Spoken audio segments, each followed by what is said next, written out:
Welcome to the Father on Purpose podcast, featuring author and ministry leader Kent Evans and business executive and military veteran Lawson Brown. This is a show for you, Dad. You want to be a godly and intentional father. Unfortunately, you've turned to these two knuckleheads for help. Let us know how that works out for you. Before we begin, remember this: you are not a father on accident. So go be a father on purpose. Please welcome your hosts, Kent and Lawson. Lawson, how are you, buddy? Hello, Kent. I'm doing so fantastic. Last week, we left off right where we're going to pick up this week. It was kind of a happy accident. Yeah, we almost, We almost kind of went a little too deeply. I would love for our dad listening to think we planned this stuff. However, God is in control. Praise the Lord. Yeah. Where we're going to pick up is, I was discussing last week how my friend Kevin, I heard him pray one time at an event, and he said, God, please show us the enemy while he's still far off and we can do something about it. Like, he prayed that out loud at an event. We're going to talk today from our Bring Your Hammer book on Nehemiah. In the book, we're on chapter 19. We picked certain chapters out. And today's chapter is called The Godly Dad Anticipates That Trouble Will Arise. So that's the topic today. But before we get to that, we had a high water mark in the Father on Purpose podcast that we want to share with our listening audience. And it was that one of Lawson's friends actually sent us a text. This is Tom from Pittsburgh. Tom said, so I've been binge listening from the beginning of the show. This morning, on the way to the gym, one episode ended and then went into an episode I knew I'd heard already. And then he says, I've listened to them all. And now I can't wait for next Monday to hear more about how I should be like Nehemiah. You guys are awesome. I have really enjoyed the podcast. And so far, I'm with Tom. I totally am with Tom on this, okay? Right up until he says the next smart aleck thing in his text. Yeah, I almost deleted that part to save your feelings. And then I was like, I have a fragile ego. And Tom says, I got to say, I appreciate your attempts to rein in Kent's giggling. Okay, Tom, listen. Number one, men can't use the word giggling in texts. Okay, seriously, Tom. Secondly, Lawson can't rein me in no matter what he does. Third, I don't have anything else to say. I'm just kidding. Tom, thank you so much. Dad, if you're listening, go be more like Tom. Here's the moral of the story is not that Lawson and I are awesome, but that you need to be more like Tom. You need to do two things to be more like Tom. Number one, you too need to go spend more time going to the gym. Secondly, you also need to send us an email telling us how great we are.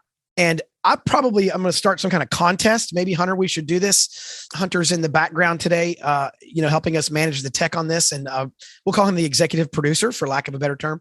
And Hunter, what we ought to do is a contest of anyone else who can email me some kind of ridiculous slam on Lawson, like Tom did on Kent.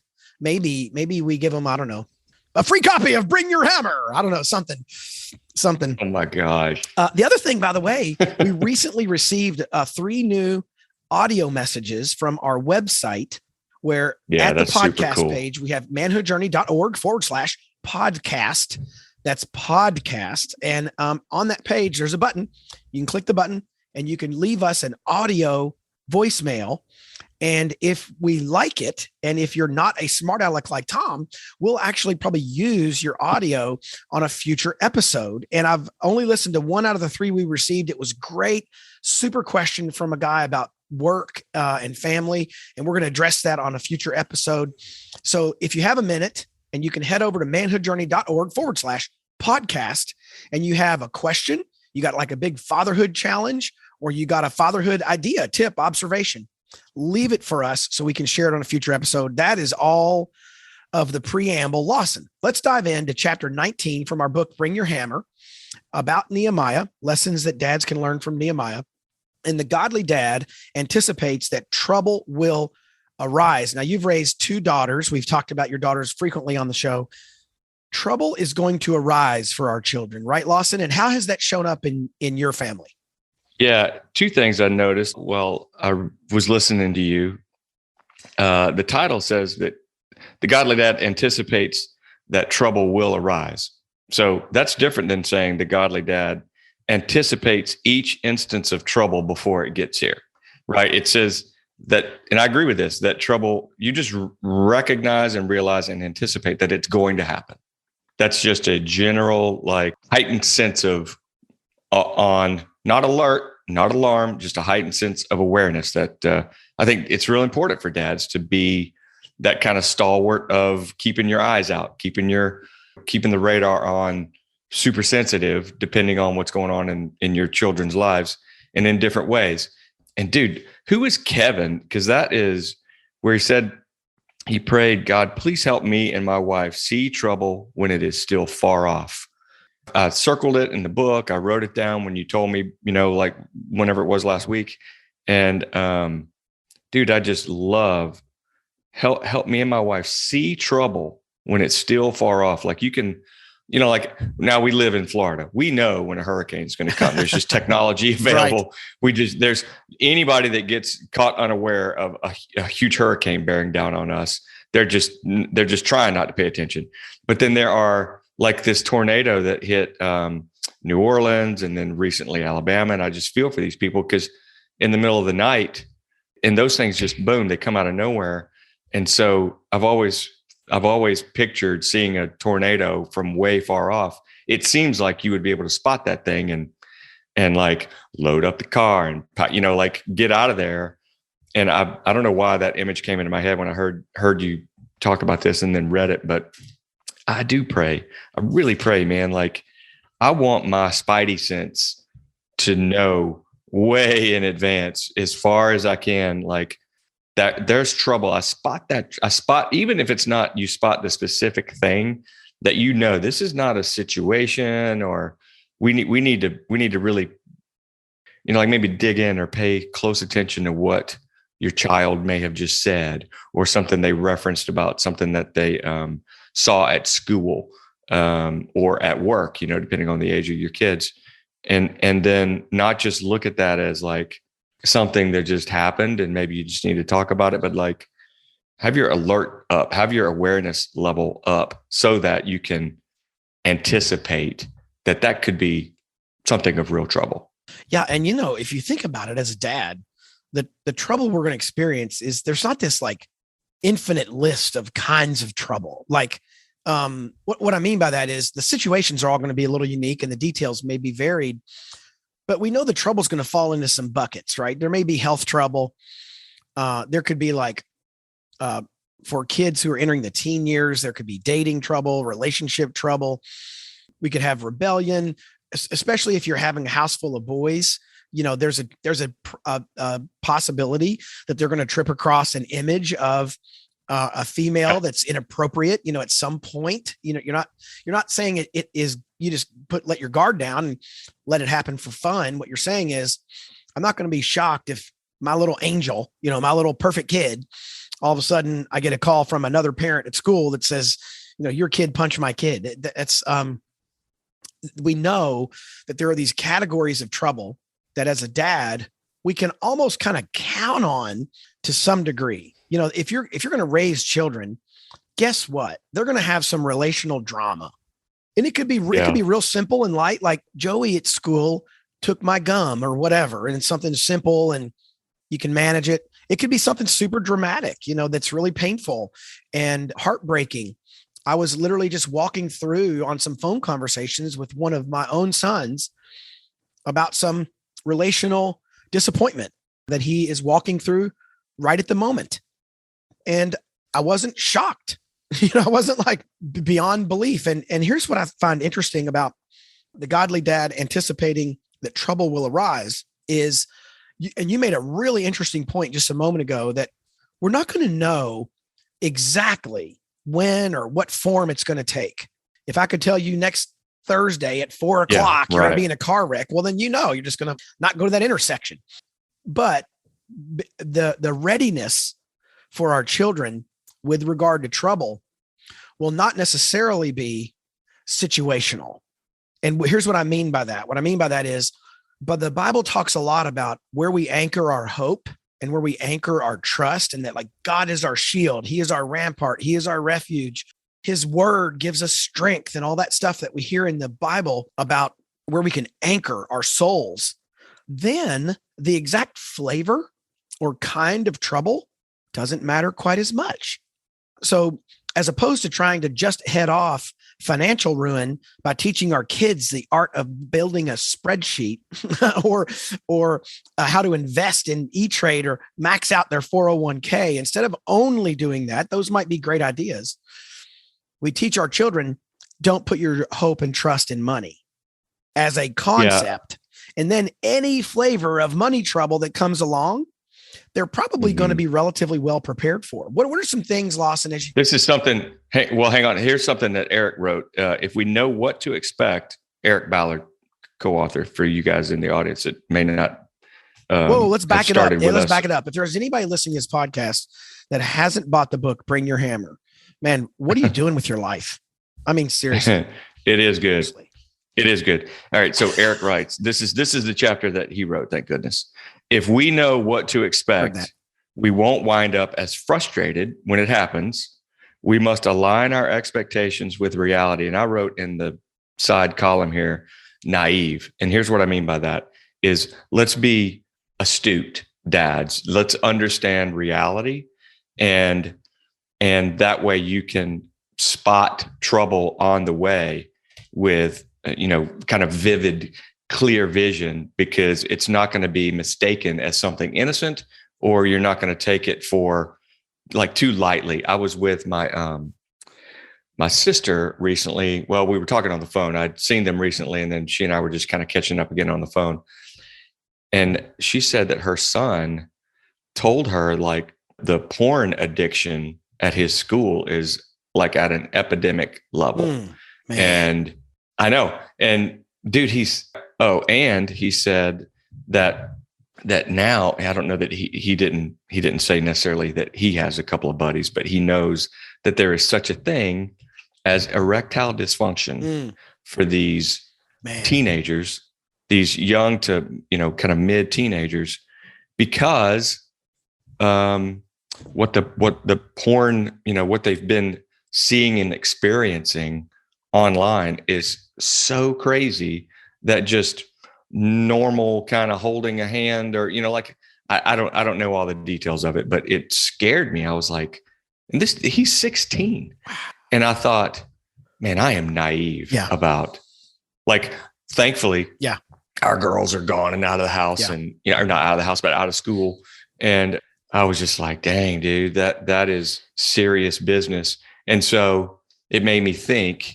like, if you as a dad are unplugged from that, and if that were to shock you and surprise you, then, maybe pay attention to that and try to learn, like, is my story way off, or is that the norm? Like, go check reality. In fact, what I saw something recently that, and there's different studies, but the one thing that's true of all of the studies is that the average age at which young kids are exposed to pornographic images has been dropping precipitously, essentially with the trends right with the internet and cell phones, unfortunately.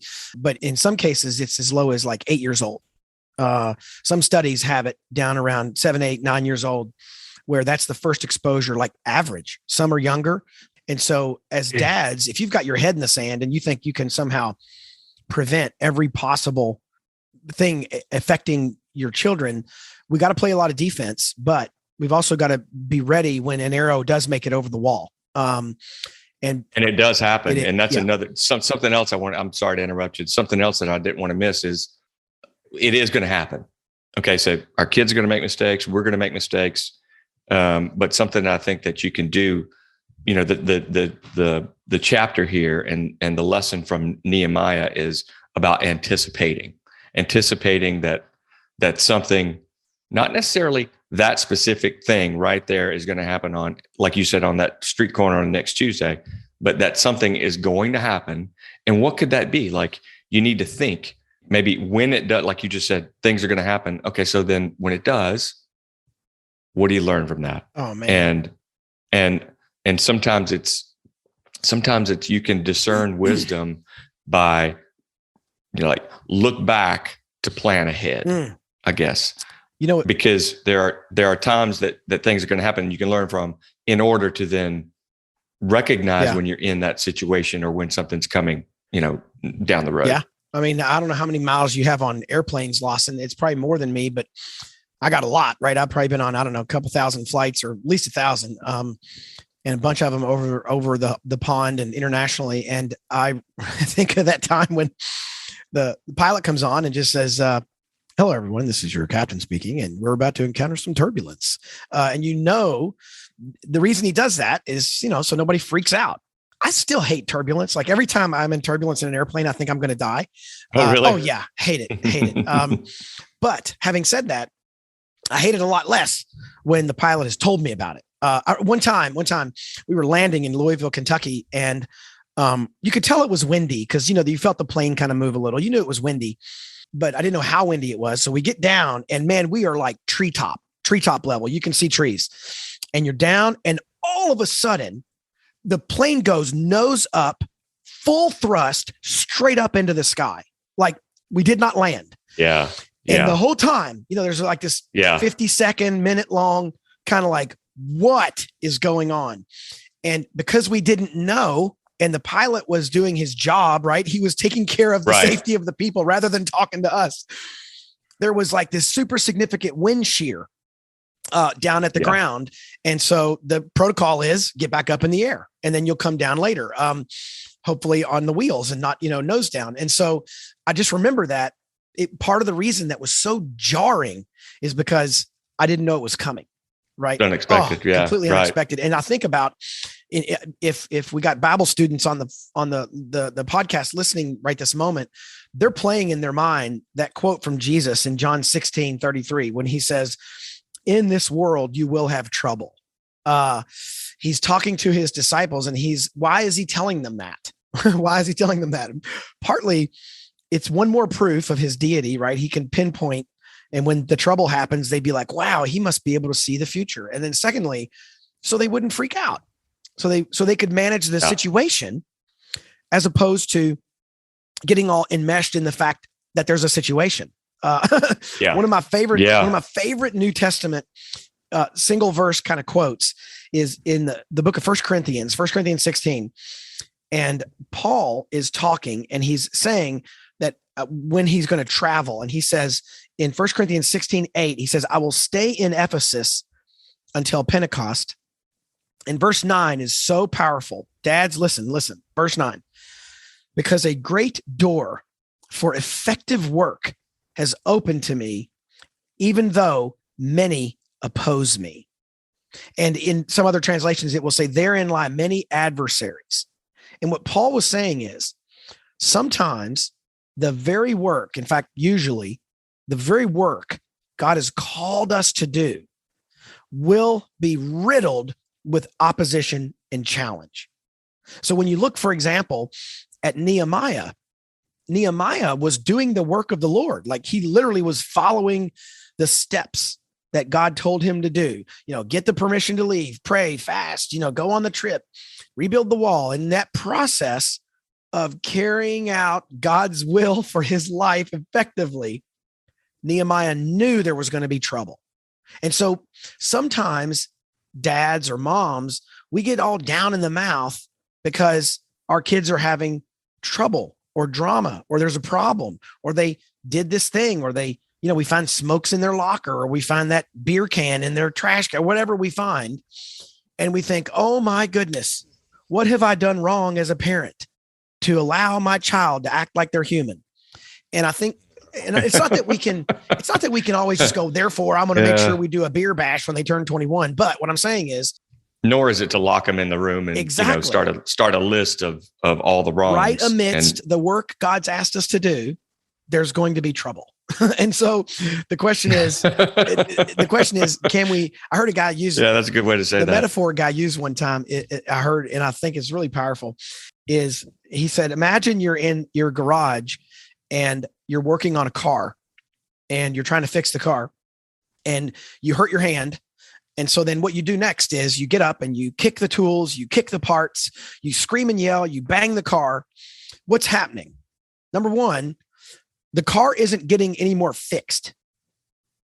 And then secondly, you're actually making the fixing of the car more difficult later, because now your tools and the parts are all strewn all over the garage. So how you react, you probably hurt your foot. How you react to the problem either makes the problem more fixable or makes the problem itself harder to fix. And so I hope to encourage dads as they walk through these seasons, right? Where it's like, hey, my kid did X or my kid's friend did X.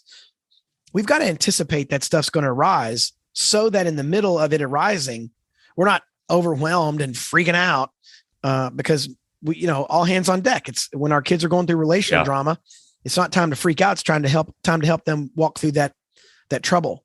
Yep. How'd you do that with your daughters, man? As you look back and you think of some of the trouble that arose in your daughter's life without, sharing any super secret stuff.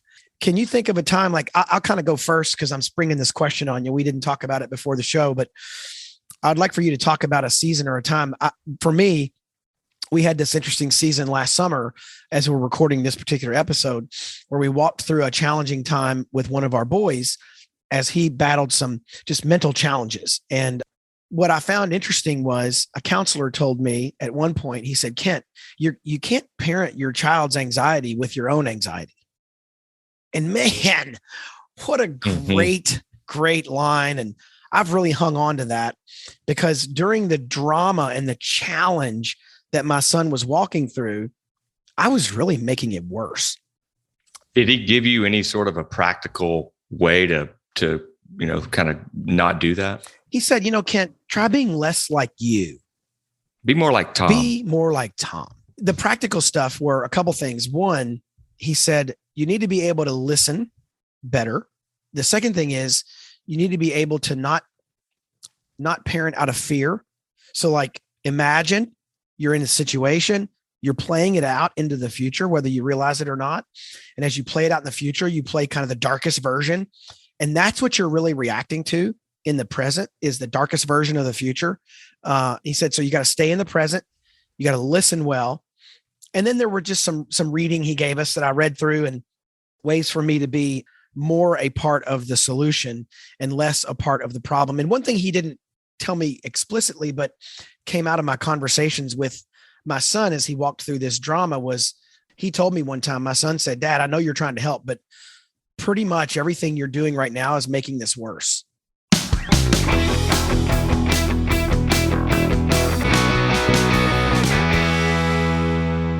Hey, Dad, do you wrestle with anger?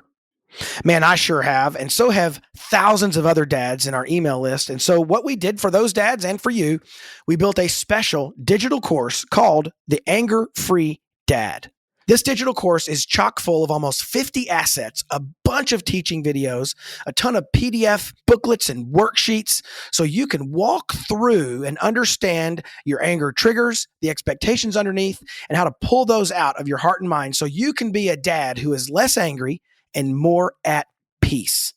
If you take this course and you do not become less angry, you will get all of your money back. Plus, we'll send you some boxing gloves so you can beat up the wall at your house with all of your mad anger. Dad, come take the Anger-Free Dad course today at manhoodjourney.org/anger-free-dad. That's manhoodjourney.org/anger-free-dad.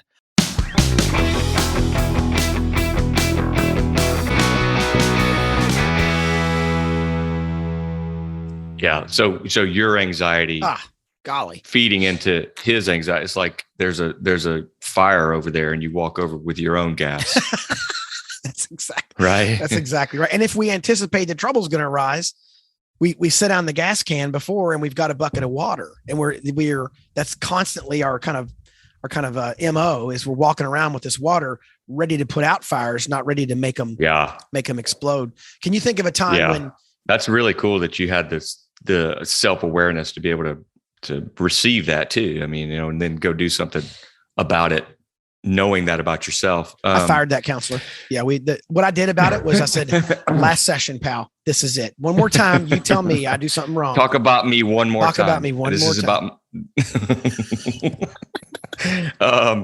Something we've talked about before is so I'm going to tie this in. I hope, we want to encourage dads on this podcast, because it's not just, hey, there's trouble out there and it's going to happen.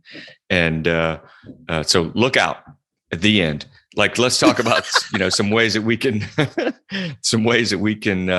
just learn from each other. So something we've talked about before is to, I'm going to tie it to seeing trouble for what it is. And that is how to spot a counterfeit by knowing the authentic, right? And we've talked about, in this case, counterfeit money. You don't have to know what every fake dollar looks like. You need to know what the real one looks like. Yeah. And so spotting trouble, I think it can be used against us and against our children when what's going on is maybe just not recognized, like you don't really see it as something going on in your kid's life. Maybe you're busy yourself. Maybe it's just cleverly disguised and just doesn't seem all that bad, or maybe you're comparing it to some things that you've heard about with other children. And so, what's going on with yours in the context of that doesn't seem all that bad. You asked about our girls.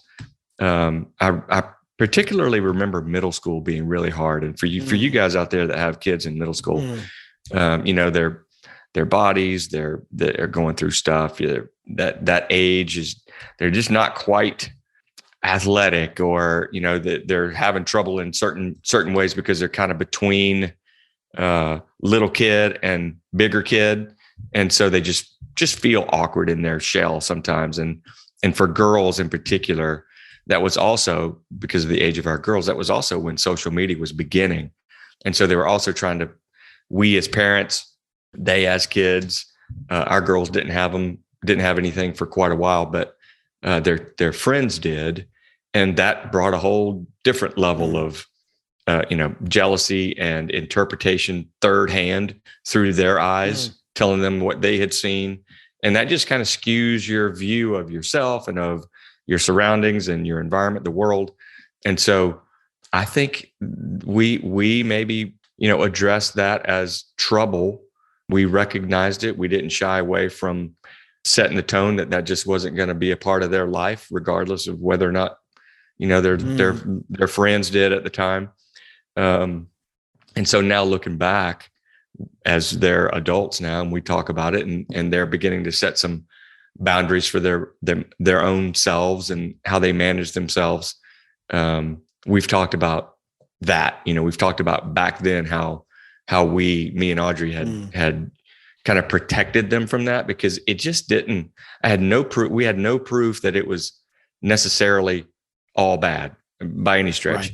But we just knew it just, I don't know. It's just they're too young. Yeah. We just don't like it. And so from a encouragement and maybe some practical app, and you can, take one or two of these if you'd like to, okay, so now then what do we do? Because we can't just say there's going to be trouble and, I hope you make it through it. Let's talk about some things that we can do.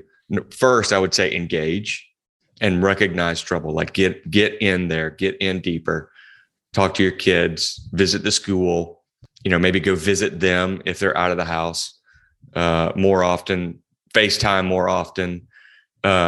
2, inspect and expect, meaning, if you suspect something's going on, or maybe they are insinuating that they're struggling with something, then go look, go get eyes on and talk to them, and expect that there's probably going to be something. And like you said, Kent, it's not because you want to go catch them in the act and here comes the hammer and we're going to, put them in room arrest.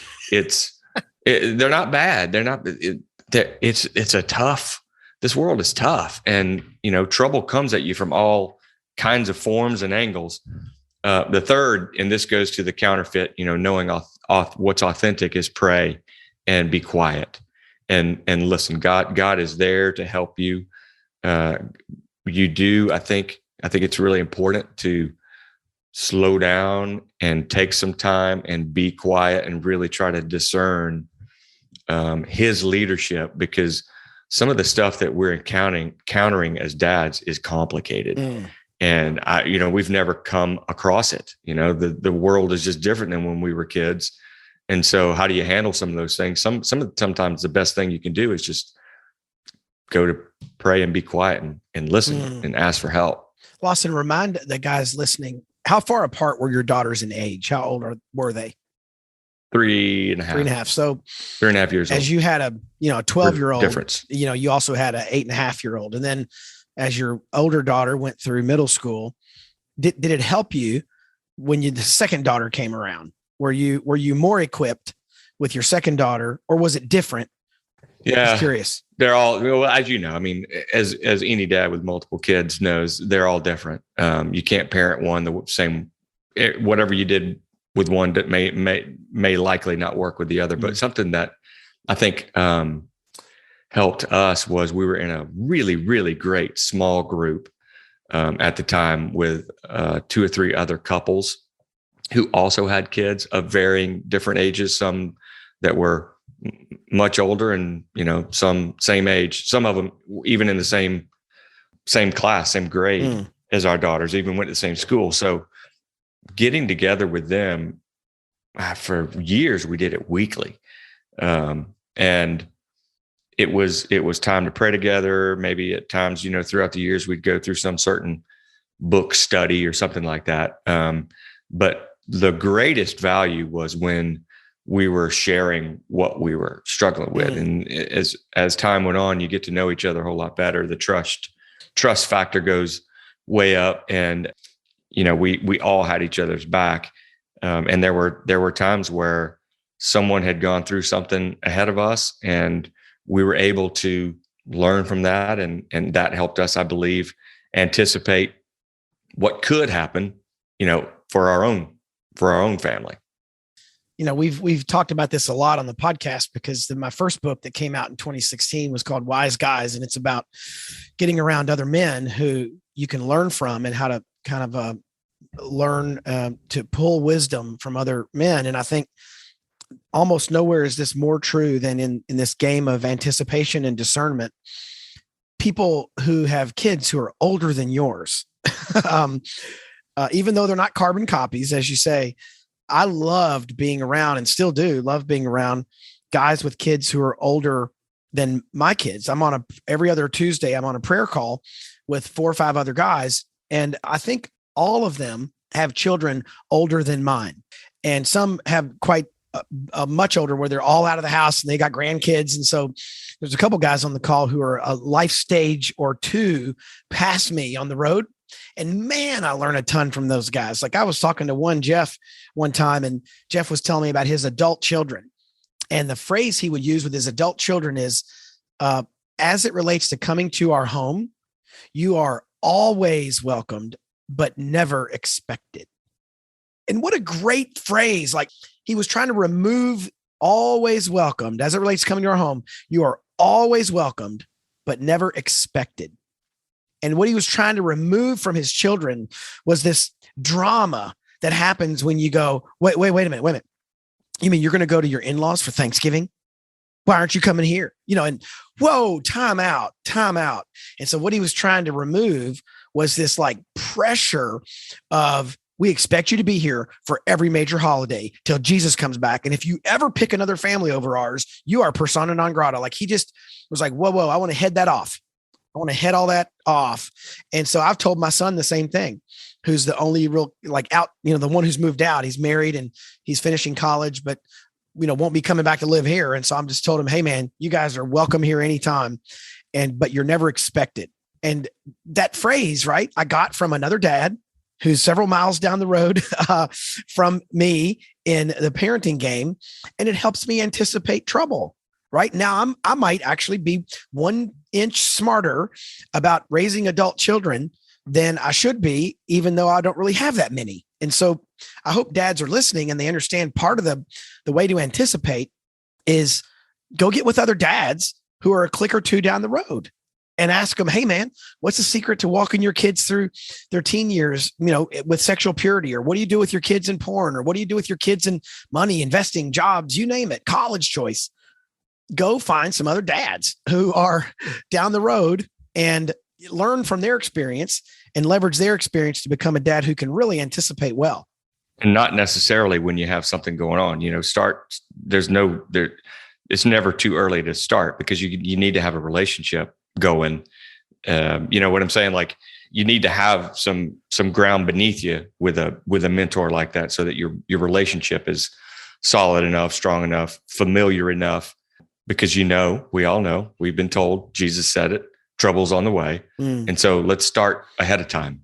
Yeah. And as you look, and it's ongoing. Oh man. Well, and the troubles change, right? I've told my boys, when you're 7, the trouble is you're going to bring home a yellow light from school and get in trouble, and you don't get candy for a week or whatever, right? That's the repercussions of your rebellion. But I've told my older boys, hey man, the costs and the time impact, right? Think of most decisions you make when you're 5, 6, 7, or 8 years old.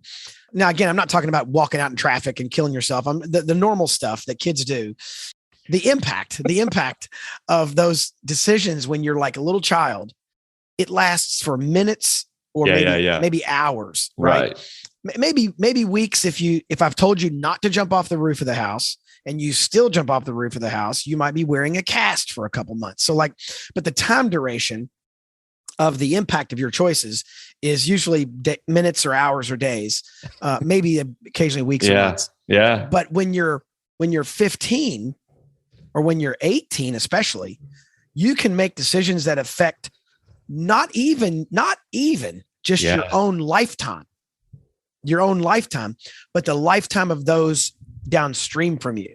Right. So it's very interesting how now I'm still living, even at age 51, in some of the downstream repercussions from a family standpoint of decisions that my grandfather made. Right. And I'm not talking about sins of the father. I know what you mean. Yeah. I'm talking about, man. And so what I've always told my boys is it's almost logarithmic. It's not linear. As you get older, the amount of time that your decisions could affect gets longer and longer and longer. And so when you're 5, it's minutes. When you're 10, it may be hours or days. Mm-hmm. When you're 15, it may be months or years. When you're 18 or 20, it's decades or lifetimes. And it just keeps stretching out. And that's part of what I hope dads understand, is that when we're anticipating some of that trouble on behalf of our children, I'm not talking about clairvoyancy or ESP, or you can actually crystal ball see the future. But look at the Nehemiah example. He had guys who would ask him, hey, come meet. We want to talk to you. And he's like, nah. You know what? Nah. I know what these guys are up to.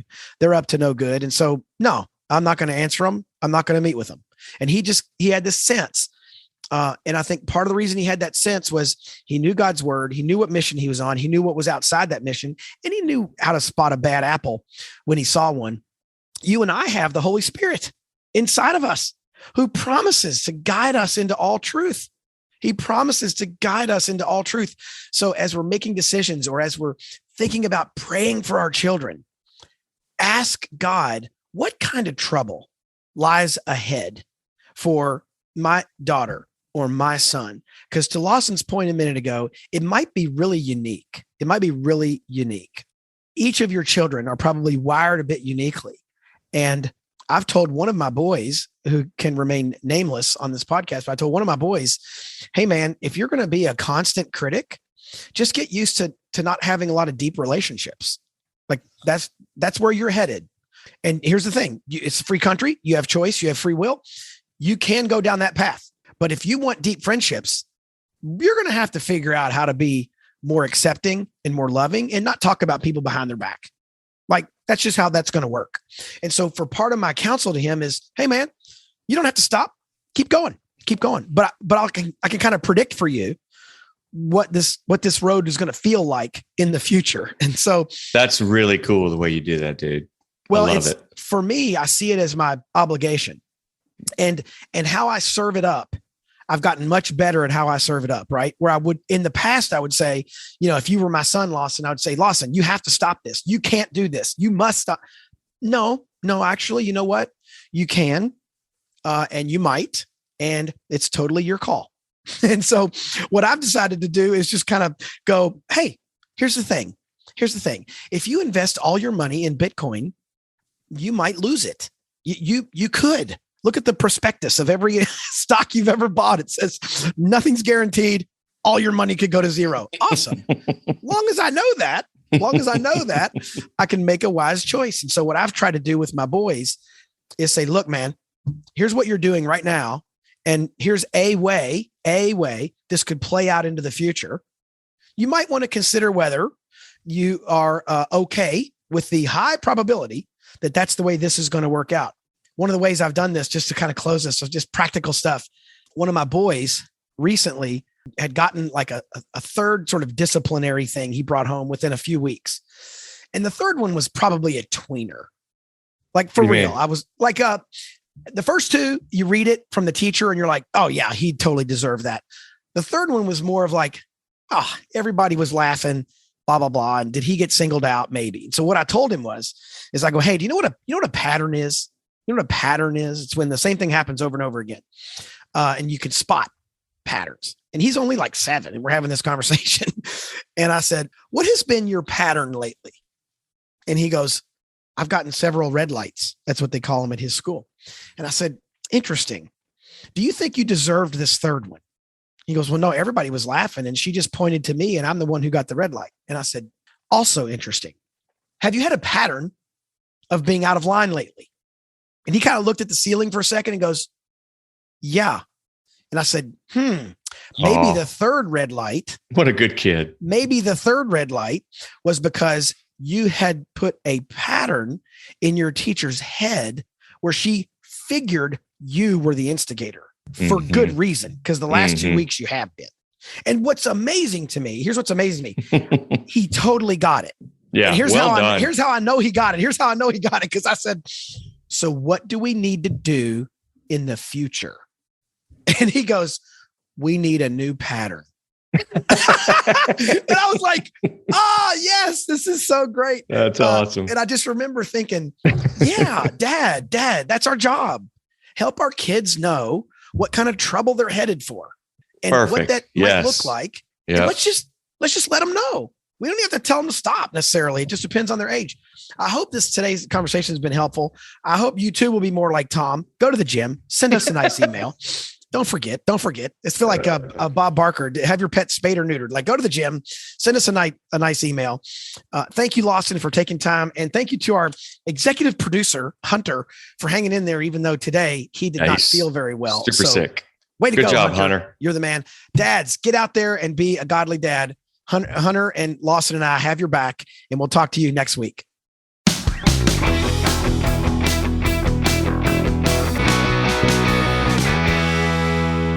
Hey, Dad, thank you for listening to today's show. If you found this episode helpful, remember, you can get all the content and show notes at manhoodjourney.org/podcast. And if you really liked it, please consider doing 3 things. Number 1, share this podcast with someone. You can hit the share button in your app, wherever you listen to podcasts, or just call a person up and tell them to listen in. Number 2, subscribe to this podcast so you get episodes automatically. That helps us as well to help dads find the show. You can do that through your favorite listening app, whatever that is. And finally, review this podcast. Leave us a review, good or bad, wherever you listen. Those reviews also help other dads find the show. You can always learn more about what we're up to at manhoodjourney.org or fatheronpurpose.org. We will see you next week. You've been dozing off to the Father on Purpose podcast featuring Kent Evans and Lawson Brown. Now, wake up. Head over to fatheronpurpose.org for more tools that can help you be a godly, intentional, and not completely horrible dad. Remember, you are not a father on accident, so go be a father on purpose.